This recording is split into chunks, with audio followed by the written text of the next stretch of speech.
समय जब ठहरने लगे, जब मानवता अपनी परछाई से डरने लगे, जब सत्य केवल एक कथा बनकर रह जाए, तब समझो युग बदलने वाला है।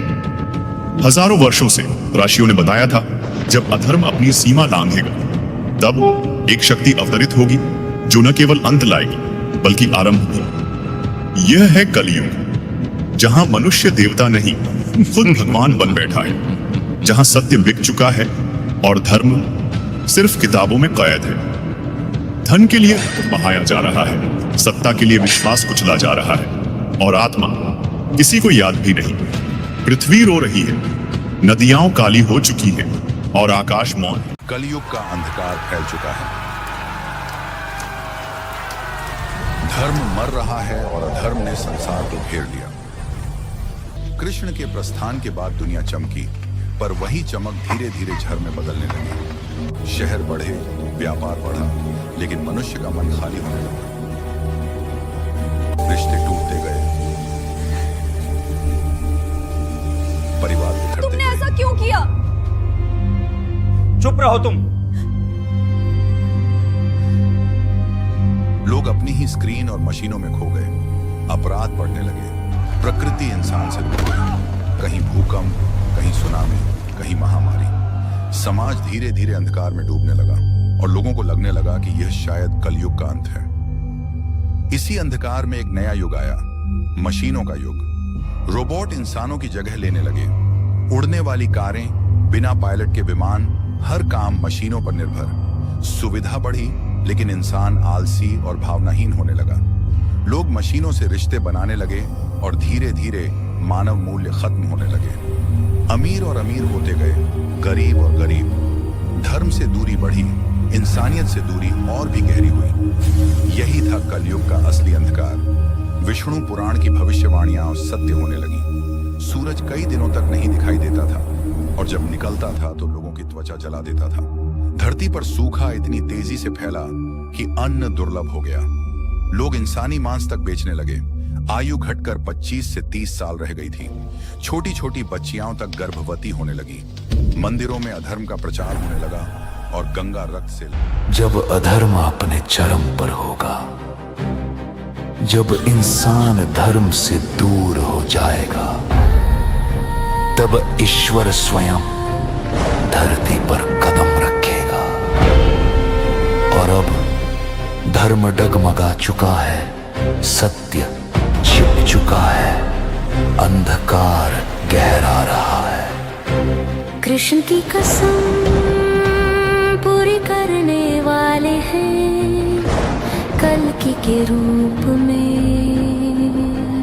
दूर हिमालय के पास शंभल नामक गांव में एक साधारण ब्राह्मण विष्णुयश और उनकी पत्नी सुमति एक शांत और सादे जीवन में लगे होंगे।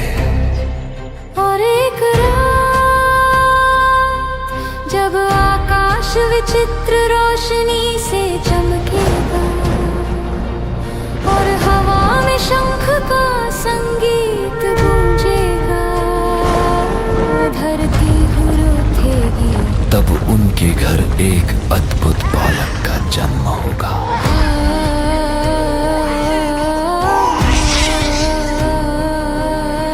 माथे पर उस बालक को अर्धचंद्र की आभा होगी, उसकी आंखों में नीलिमा समाई होगी और जन्म के पल ही वो अपनी छोटी हथेलियों से उन्हें दिशा दिखाएगा। जहां एक दिव्य श्वेत अश्व खड़ा होगा, वो देवदत्त अश्व होगा। वही श्वेत अश्व जो कृष्ण के समय से अस्तित्व में था। और तभी आकाश गूंजेगा, धर्म का पुनः उदय होगा। वो बालक बढ़ेगा, लेकिन पहले वो जान पड़ेगा मानवता की पीड़ा, क्योंकि कृष्ण ने कहा था, तदात्मानं सृजाम्यहम्। देवता देवताओं और चिरंजीवियों ने आकर प्रणाम किया, क्योंकि सृष्टि का रक्षक जन्म ले चुका था। समय बीतने लगा। कल्कि को वह शिक्षा मिलने लगी जो किसी साधारण मनुष्य के लिए संभव नहीं थी। हनुमान जी ने उन्हें बल, भक्ति और धैर्य दिया। परशुराम जी ने उन्हें अस्त्र शस्त्र और ब्रह्मास्त्र का ज्ञान दिया। अश्वत्थामा ने युद्ध की नीति और रणनीति सिखाई। विभीषण ने नीति और न्याय की सीख दी। कृपाचार्य और व्यास जी ने शास्त्र, धर्म और ज्ञान का सार समझाया। कल्कि अब सिर्फ एक बालक नहीं रहे, वे धरती के धर्म संरक्षक बन चुके थे। फिर आया वह समय जब कलि ने अपने 2 महाबली कोक और विकोक को युद्ध में भेजा। उनका पहला वार कल्कि पर बेअसर रहा, दूसरा वार कामयाब। तभी कल्कि को अश्वत्थामा की शिक्षा याद आई। 2 साए साथ हो, उन्हें अलग करो। कल्कि ने दोनों को विपरीत दिशाओं में फेंका और दोनों वहीं समाप्त हो गए। अब स्वयं कलि युद्ध भूमि में आया। उसका क्रोध असीम था, उसका अहंकार अटूट था।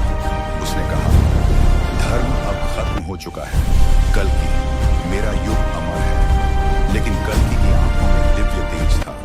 उन्होंने कहा, अधर्म कितना भी बड़ा क्यों ना हो, धर्म की एक किरण उसे मिटाने के लिए काफी है।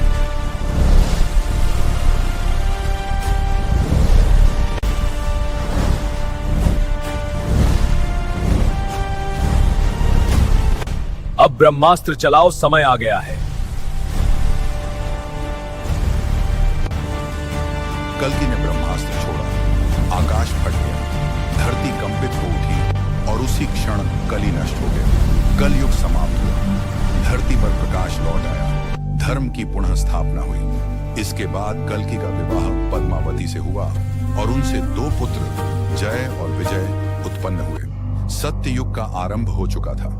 अंत में कल्कि ने कहा, जो सदियों से गूंज रहा है, यदा यदा यदा यदा हि धर्मस्य ग्लानिर्भवति भारत। जब जब धर्म की हानि होगी, मैं अवतार लेकर फिर इस धरती पर आऊंगा।